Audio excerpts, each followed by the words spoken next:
This is Ben Television News Roundup, a compilation of major stories in the weekend. I'm Tunde Alabi. The Prime Minister David Cameron says refugee crisis in Europe will continue until hard military actions are taken against President Assad of Syria and the ISIS militants. The Prime Minister made this known at the last Prime Minister's Question Time. To be British is not to be narrow, inward-looking and fearful of the outside world, but to be strong, confident and proud to reach out and engage with the rest of the world. The government should rise to this challenge of our time, and I urge him to do so.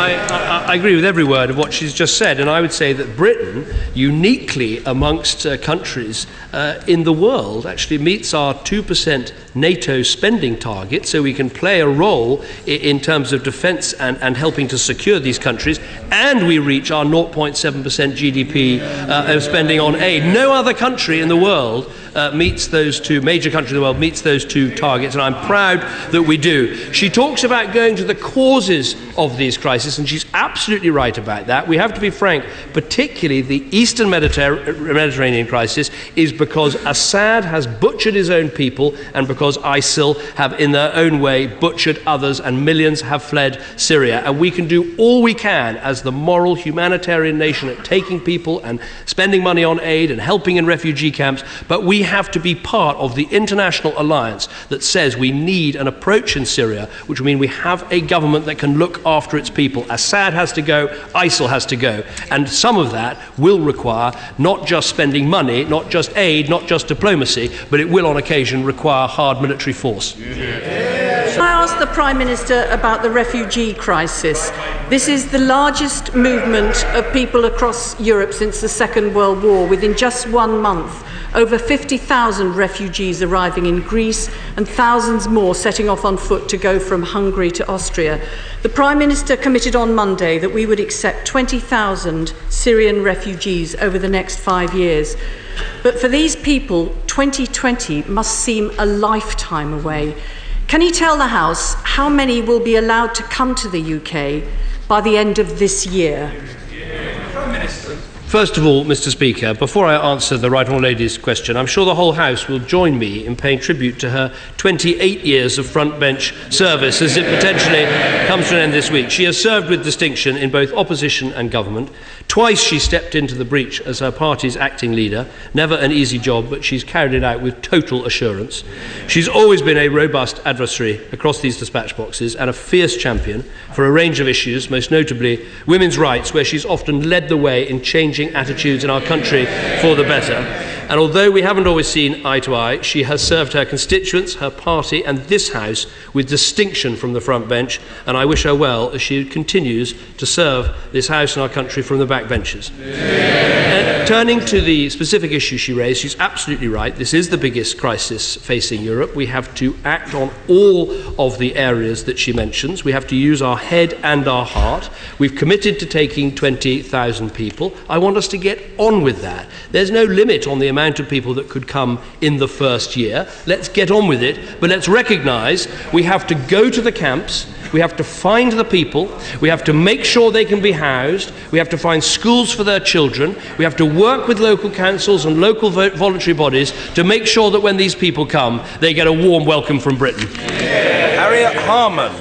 Well, can I thank him for his generous words about me on the front bench, and just say that for me it has been an absolute honour and a privilege to play my part in leading this great party.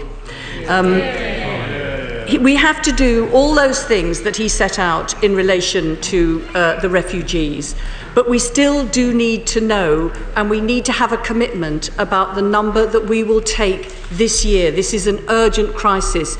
If he can't give us a number today, can he at least commit to go away and consult with local authorities, throughout government, with voluntary organisations and charities, and come back in a month and say how many this country will take this year?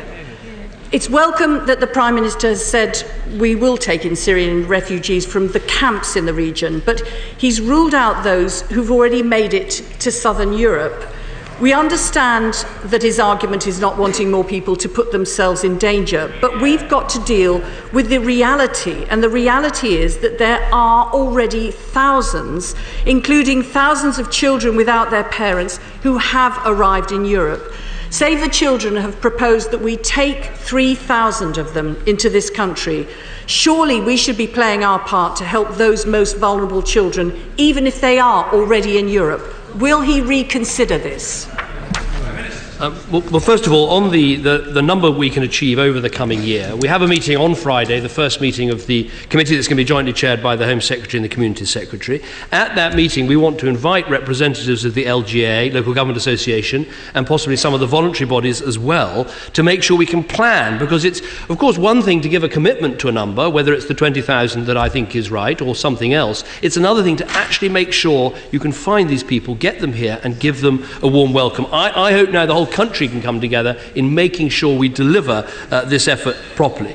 The second point she raises about Europe, and she talks about the reality in Europe. I would say that there's also a bigger reality, which is there are 11 million Syrians who've been pushed out of their homes, only 3% of whom have so far decided to come to Europe. And I think it's in the interest of the Syrian people, and indeed all of us, to do everything we can to make sure that as many people as possible stay in the neighbouring countries, stay in the refugee camps, in preparation for one day returning to Syria. And that's why Britain has led the way in funding those refugee camps, funding Lebanon, funding Jordan, and will continue to go on doing just that.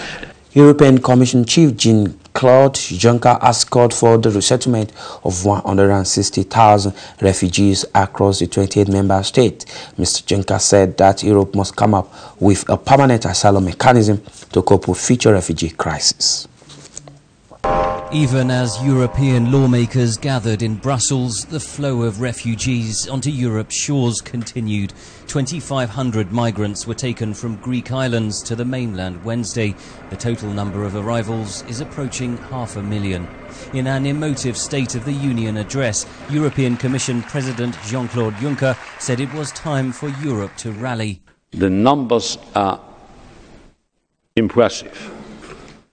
For some, they are frightening.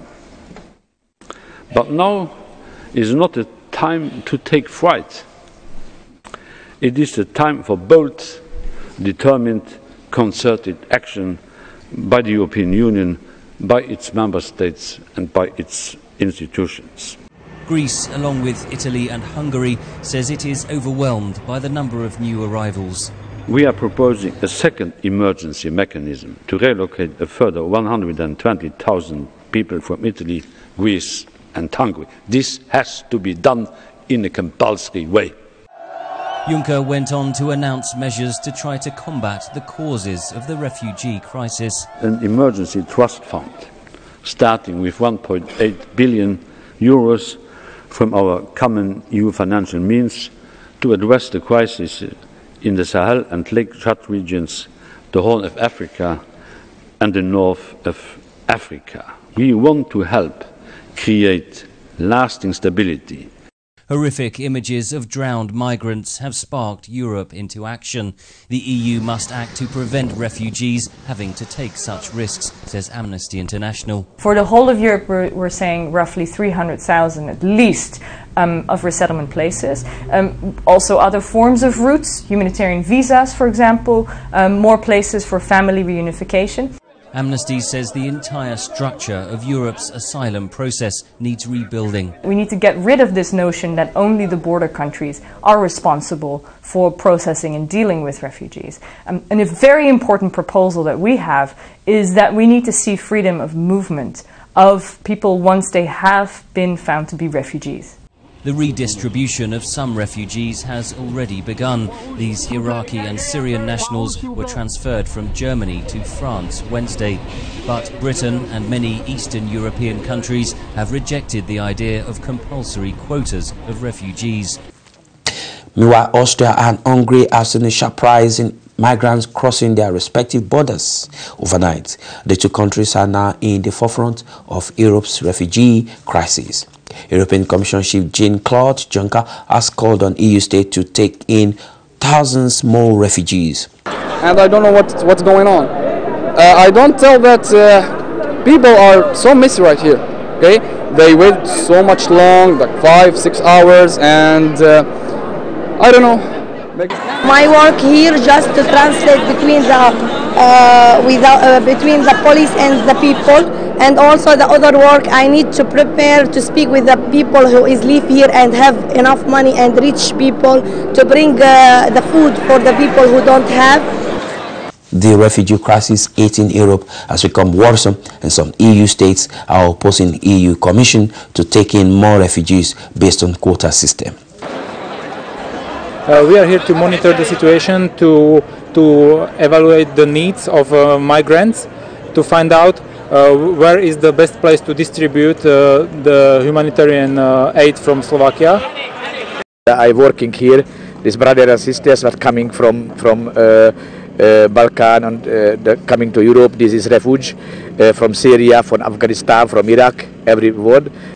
Also, the U.S. Secretary of State John Kerry has said Obama administration is committed to increasing the number of refugees the U.S. can take. Mr. Kerry disclosed that the country is concerned about the increasing refugee crisis and looking at ways it could manage the problem.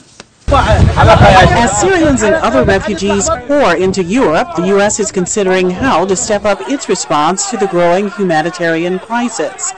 Everyone understands the sense of urgency and importance, says State Department spokesman John Kirby. It's impossible to look at the images, all of them, whether they're still photos or video, and not be moved by what's going on right now.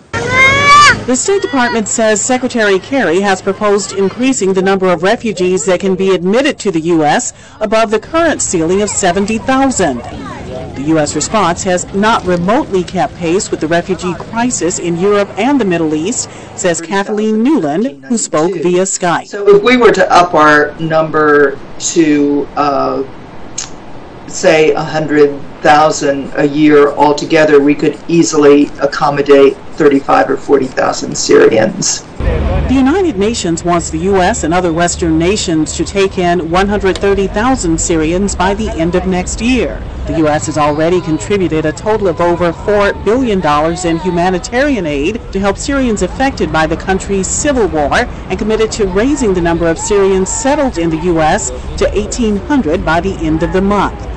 But it is the Obama administration's foot-dragging in Syria's civil unrest that has helped spark the refugee crisis, claimed Senator John McCain. This crisis didn't come out of nowhere, like an earthquake or a tornado. Instead, it's the predictable result of this administration's policies of leading from behind. Another Republican and presidential candidate says the U.S. should take its fair share of refugees and do more to help Syrians. If I'm president, it's not about accepting refugees, it's about destroying the reason they leave. It's about sending them back to Syria with hope. The U.S. is considering a range of ways to help refugees. The State Department says a primary goal is to create a climate that will allow the Syrian refugees to return home. In the meantime, President Barack Obama has visited the Arctic Circle as part of his visit to Alaska. President Obama called for a global action on climate change and the need for the environment to be protected. So I am in the town of Kotzebue, above the Arctic Circle, and we're overlooking the Kotzebue Sound. What's amazing about this body of water, you look at it and you'd say this is the ocean, but in about a month and a half, this whole ocean is going to be frozen over, 3 to 4 foot deep ice. And folks who live here in Kotzebue will actually be driving across to the other side because wood is over on that side. There's not a lot of wood on the peninsula over here. And it's just one example of the amazing life that is lived up here in the Arctic. People are engaging in their traditional hunting of moose and caribou and seals, and that's what we've been seeing most of this day. I started down in Dillingham, down in western portions of Alaska, a little bit further south, where we saw traditional fishing of sockeye salmon, About 40% of America's wild seafood population comes from that area down in Bristol Bay. And we've protected that area from oil and drilling because it's such a sensitive site and people are so dependent on it for their economy and for their livelihood and for just sustaining their families.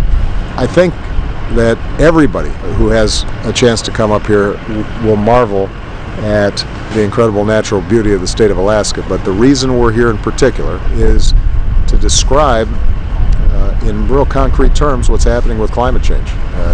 This is the ground zero where we're seeing the effects in terms of villages that are being displaced. This seawall that I'm standing on had to be built because the erosion was getting so bad that the road over here was being completely washed over. And people are having to adapt, and we're going to be helping them adapt. Some towns are going to have to be relocated. But understand that what's happening is not going to be contained unless we are serious about climate change. And there are things that we can do, both as a country and internationally, and each of us as individuals. Those of you who are interested in our climate change plan should go to whitehouse.gov and get more information about it. But make sure that you and your families are informed about why this is so important. When we see record-setting drought in California, incredible wildfires in Washington, flooding just because the tides come in South Florida. Those are all potential indicators of the enormous human and economic costs that can come about because of climate change. And if we transition to a clean energy economy, then we still have time to do something about it. If we continue to deny the science or think that this is something distant in the future, it's possible that it could end up being too late. Now, we want to make sure that our children and our grandchildren, not just here in Alaska, but everywhere, can enjoy the same incredible planet that God gave to us. Thanks. Queen Elizabeth II has become Britain's longest reigning monarch in history. The Queen, who surpassed her great-great-grandmother, Queen Victoria, has seen both the good and bad moments. In this report by Conor McNally, he examined the times of Queen Elizabeth II. I declare before you all that my whole life, whether it be long or short, shall be devoted to your service and to the service of our great imperial family to which we all belong. Queen Elizabeth II surpasses her great-great-grandmother, Queen Victoria, to become the longest-serving British monarch in history this week. The 89-year-old takes the crown on Wednesday, reigning for 63 years and 217 days, and it all began in the early 1950s. 1953. It was the year the world was introduced to Ian Fleming's James Bond, the year Edmund Hillary and Sherpa Tenzing Norgay conquered Everest, and the year Elvis Presley made his first ever recording. In Britain, an estimated 3 million people lined the streets of London. World leaders, dignitaries and invited guests gathered at Westminster Abbey, and millions of people around the world huddled around television sets, all to witness a momentous occasion for the British Empire. Elizabeth was just 25 years old when she ascended to the throne in 1952, but she was not always destined to be queen. Her father, George VI, became king after the abdication of his brother, Edward VIII, and when he died, his eldest daughter was next in line. The young queen quickly took to her new role with energy and grace, and soon she and her husband, Prince Philip, set off on a 6-month world tour. She became the first monarch to circumnavigate the globe, and in time also became the most widely travelled head of state in history. In 1977, the Queen celebrated her Silver Jubilee, in a sign that the monarchy had not been damaged by the turbulent 1960s and 70s. Millions of people took part in street parties to honour the Queen around the country. The 1990s was a difficult decade for the Queen and her family. 1992 saw Windsor Castle badly damaged in a fire, and the disintegration of the marriages of 3 of the Queen's children. In 1997, Princess Diana was killed in a car accident in Paris. I want to pay tribute to Diana myself. I, for one, believe there are lessons to be drawn from her life and from the extraordinary and moving reaction to her death. In 2002, the Queen celebrated her Golden Jubilee, but the year also brought personal sadness. In February, the Queen lost her sister, Princess Margaret, and just a few weeks later, in March, the Queen Mother passed away at the age of 101. But recent years have brought happier times for the Queen. She marked her Diamond Jubilee in 2012, watched as her family grew, and even jumped out of a helicopter with James Bond at the London Olympics. Well, kind of. Now aged 89, she continues to carry out her duties as monarch and as a great-grandmother with remarkable energy.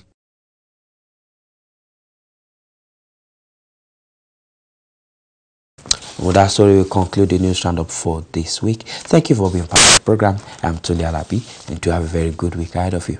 Bye.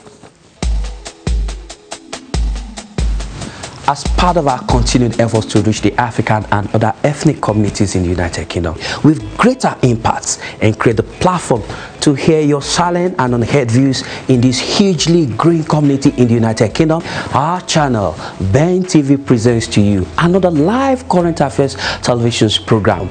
Our focus on the program is to review and discuss issues around the diaspora community in the UK. The program offers you that unrestricted voice on issues affecting you in the UK. Join us live every Monday at 10 a.m. to 12 noon. Another business segment of Dialogue in Diaspora, 2 to 3 p.m. every Monday. But guess what? You know you can be part of the program. Just send us an email at bentelevisionuk@gmail.com. Dialogue in Diaspora, your voice, your opinion on our TV.